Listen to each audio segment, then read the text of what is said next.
दोस्तों नमस्ते। आज हम द सेडक्टिव वाइफ के चैप्टर 7 की पूरी कहानी के बारे में बात करने वाले हैं।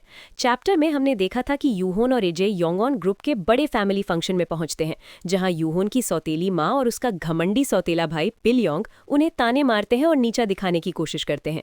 एजे यूहोन के दर्द को अच्छे से समझती है। अब चलिए देखते हैं पार्टी हॉल के अंदर क्या क्या हंगामा होता है। तो तैयार हो जाइए, पार्टी हॉल के अंदर तनाव का माहौल है। यूहोन की सौतेली माँ एजे और यूहोन को देखकर ताना मारती है, तुम दोनों के बीच काफी अच्छे संबंध लग रहे हैं, एक ऐसे कपल के लिए जो टूटे हुए कांच के टुकड़ों की तरह एक साथ चिपके हुए दिखते हैं।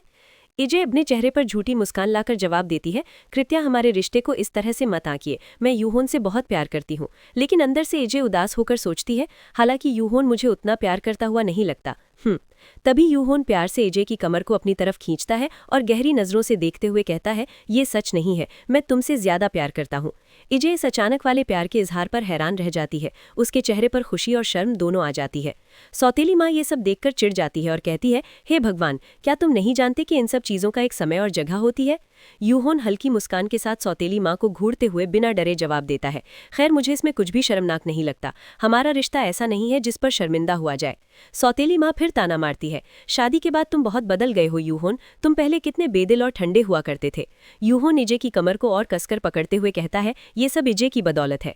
इजे ये सुनकर घबरा जाती है और उसके गाल लाल हो जाते हैं। अब सौतेली माँ एक कड़वा तीर छोड़ती है, ये सुनकर तुम्हारी पुरानी मंगेतर सयोंग को बहुत बुरा लगेगा। तुम दोनों एक समय पर कितने करीब थे, अगर तुम्हारी सगाई नहीं टूटी होती तो क्या आज सयोंग इजे की जगह पर नहीं होती।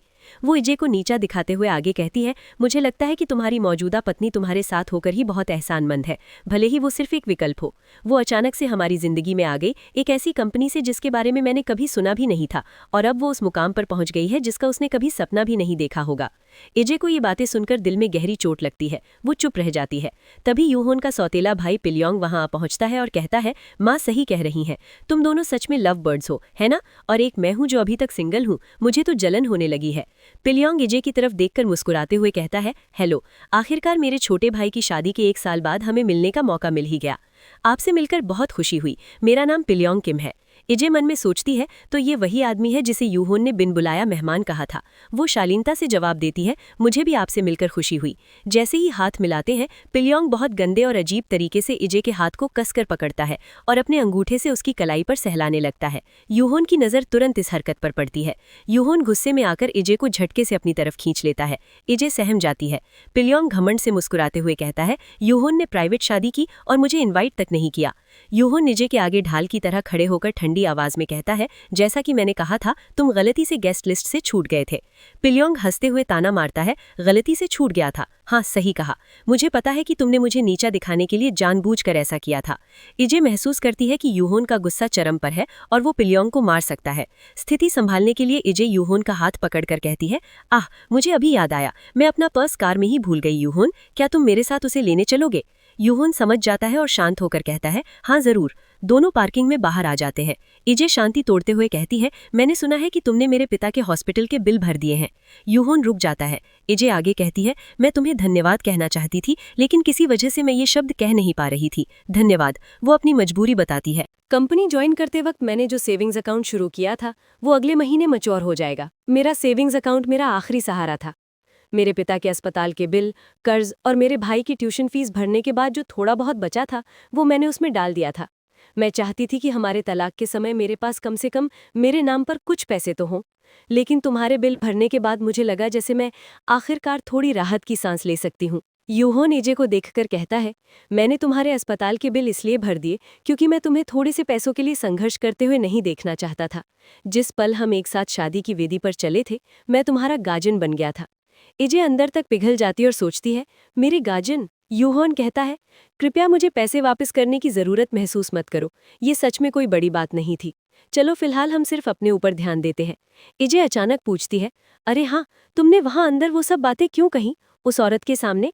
तुम्हारी स्थिति को जानते हुए मैं चुपचाप खड़ी होकर उसे तुमसे इस तरह बात करने नहीं दे सकती थी। मैं आभारी हूं कि तुमने मेरा साथ दिया, लेकिन तुमने उसे सबके सामने शर्मिंदा कर दिया। अब तुम इसके परिणामों को कैसे संभालोगे।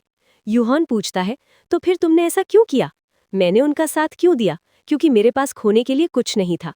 इजे घबराकर पूछती है, परिणामों से तुम्हारा क्या मतलब है। यूहोन कहता है, जैसे ससुराल वालों का दबाव और उनका सताना। मुझे लगता है कि तुमने बहुत सारे टीवी सीरियल देखे हैं एजे। मैं उस तरह की छोटी-मोटी बातों के बारे में बात नहीं कर रहा था। मैं ये जानना चाहता था कि क्या तुम मुझे संभालने के लिए तैयार हो? तुमने कहा था कि तुम मुझसे प्यार करती हो, तो अब से तुम्हें उन्हें दिखाना होगा कि तुम सच में मेरे प्यार में पागल हो। एजे हैरान रह जाती है। यूहॉन एजे की कमर पकड़कर उसे करीब खींचता है और फुसफुसाता है। एक कहावत है कि खेतों की आंखें होती हैं और जंगलों के कान। हमें प्यार में होने का नाटक करना होगा ताकि वे हम पर विश्वास करें। इसलिए सावधान रहना, क्योंकि तुम्हारा शरीर अविश्वसनीय रूप से कामुक है। एजे बिल्कुल अंदाजा नहीं था कि वो इतना कामुक इंसान है। तभी यूहॉन कार पर हाथ मारता है और एजे का पर्स निकाल कर देता है। एजे झिझकते हुए लेती है और कहती है, ओह हाँ, धन्यवाद। यूहॉन एजे का हाथ पकड़ते हुए पूछता है, क्या मैं इसे तुम्हारे लिए उठा लूं? यूहॉन आगे कहता है, ये बहुत मुश्किल नहीं होना चाहिए, खासकर जब हम सारी हदें पार कर चुके हैं। खुद को एक खुशी खुशी शादीशुदा जोड़े के रूप में पेश करना काफी आसान होना चाहिए, उन लोगों के सामने जो हमें नीचे गिराने के लिए तुले हुए हैं। इजे मन में मानती है कि ये मुश्किल नहीं होगा, लेकिन अपनी भावनाओं को कंट्रोल करना चुनौतीपूर्ण होगा। यूहॉन पूछता है, क्या मैं गलत हूँ? इजे उसकी आंखों में देखकर कहती है, नहीं, तुम गलत नहीं हो। इजे शर्माते हुए कहती है, मैं कभी कभी उलझन में पड़ जाती हूँ। जब भी मैं करीब आती हूँ तुम ऐसा लगता है जैसे इंतजार कर रहे हो कि मैं आगे क्या करने वाली हूँ। इजे मन में महसूस करती है कि उसके दिल में भावनाओं का बवंडर उठने लगा है और ये सब बहुत सच लग रहा है। फिर यूहॉन और इजे एक दूसरे के बहुत करीब आते हैं और एक लंबा गहरा किस करते हैं।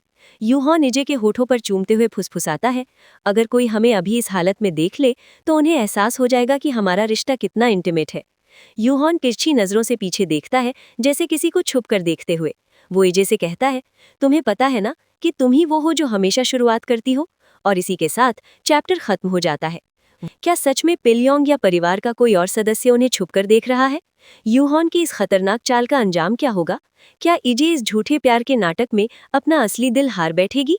और अब पिलयोंग अपनी बेइज्जती का बदला कैसे लेगा? जानने के लिए इंतजार कीजिए चैप्टर 8 का।